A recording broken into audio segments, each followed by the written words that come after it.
রাজনৈতিক দলের প্রধানকে এবং প্রধান উপদেষ্টাকে চিঠি দেন। খাতা কলমে অনেক কিছু সুন্দর লাগে, বাস্তবতা অনেক কঠিন।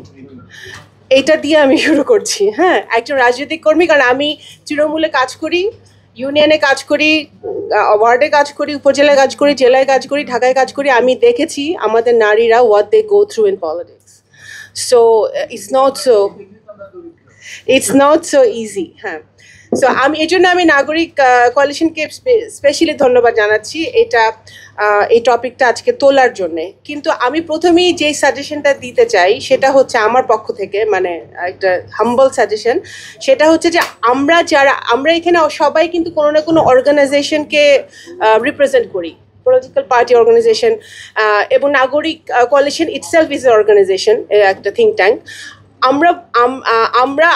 আমরা সকলেই যদি মোটা দাগে চাই যে নারীদের আক্ষরিক অর্থে পার্টিসিপেশন বাড়ুক রাজনীতিতে, তারা কন্ট্রিবিউট করুক কান্ট্রি বিল্ডিংয়ে, তাহলে আমরা সবাই এই এখন যে ইন্টারিম গভর্নমেন্ট আছে, ইন্টারিম গভর্নমেন্ট এবং সকল রাজনৈতিক দলকে এই যে আপনারা পয়েন্ট করেছেন না, এই যে 1, 2, 3, 4, এটা বা যারা যেটাতেই আপনারা এগ্রি করেন না কেন, আপনারা দয়া করে চিঠি দেন সব রাজনৈতিক দলের প্রধানকে এবং প্রধান উপদেষ্টাকে চিঠি দেন।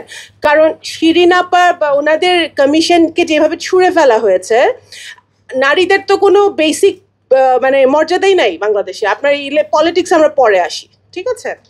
এখন যেহেতু আমি একজন দলের কর্মী, আমি দল থেকে শুরু করি। আমি একমত, রাজনৈতিক বিএনপিও একমত যে হ্যাঁ, নারীদের সংখ্যা বাড়াতে হবে। আমরা 100-তে আমরা মনে হয় এটাতে রাজি হয়েছি, বাট এখানে এখনো আলোচনা চলতেছে।